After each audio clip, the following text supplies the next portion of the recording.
ഹരിയാനയിൽ നയബ് സൈനി മുഖ്യമന്ത്രിയാകും. ബി.ജെ.പി സംസ്ഥാന പ്രസിഡന്റും കുരുക്ഷേത്രയിൽ നിന്നുള്ള ലോക്സഭാംഗവുമാണ് സൈനി. വൈകിട്ട് 4 മണിക്കാണ് സത്യപ്രതിജ്ഞ. അർജുൻ പീതാംബരൻ നൽകും വിവരങ്ങൾ. അർജുൻ, മനോഹർലാൽ ഖട്ടാറിന്റെ രാജി അതിനുശേഷമാണ് പുതിയ ആളെ തീരുമാനിക്കുന്നത്. സൈനിയുടെ പ്രൊഫൈലൊക്കെ എങ്ങനെയാണ്?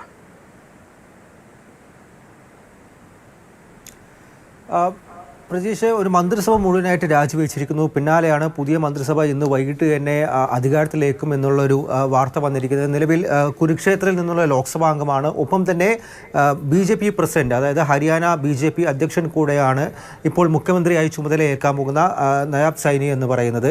പ്രധാനമായിട്ടും ഈ മുഖ്യമന്ത്രിയായി വരുന്ന സമയത്ത്, സൈനി മുഖ്യമന്ത്രി ആകുന്ന സമയത്ത് നോക്കേണ്ട 3 കാര്യങ്ങളുണ്ട് ബി.ജെ.പിക്ക് മുന്നിൽ. അല്ലെങ്കിൽ കഴിഞ്ഞ 9 വർഷമായിട്ട് മുഖ്യമന്ത്രി പദത്തിൽ തുടരുന്ന ഖട്ടറിനെ പുറത്താക്കുന്നതോ അല്ലെങ്കിൽ മുഖ്യമന്ത്രി സ്ഥാനത്ത് നിന്ന് ഒഴിവാക്കുന്നതോടുകൂടി ഹരിയാനയിലെ ഭരണവിരുദ്ധ വികാരത്തെ ഒന്നടങ്കം അവസാനിപ്പിക്കുക, പ്രത്യേകിച്ചും കർഷകരുടെ ഉൾപ്പെടെ ഭാഗത്തു നിന്നുണ്ടാകുന്ന ഭരണവിരുദ്ധ വികാരത്തെ അവസാനിപ്പിക്കുക എന്നൊരു കാര്യമുണ്ട്. രണ്ടാമത്തേത്, ഇതോടുകൂടി തന്നെ ജെ.ജെ.പി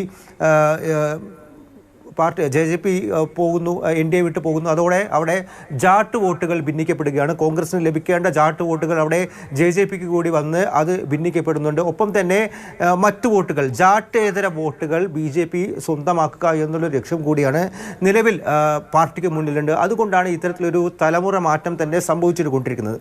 അതിനോടൊപ്പം തന്നെയാണ് മനോഹർലാൽ ഖട്ടറിനെ ലോക്സഭാ തിരഞ്ഞെടുപ്പിലേക്ക് മത്സരിപ്പിക്കാൻ വേണ്ടിയിട്ടുള്ള നീക്കങ്ങളും ആരംഭിച്ചിരിക്കുന്നത്. കർണാൽ ലോക്സഭാ മണ്ഡലത്തിൽ നിന്ന് തന്നെ ഇത്തവണ 2024 ലോക്സഭാ തെരഞ്ഞെടുപ്പിലേക്ക് മനോഹർലാൽ ഖട്ടർ മത്സരിക്കുമെന്നുള്ളതാണ് സ്ഥിരീകരിക്കാനാകുന്ന വാർത്തകൾ.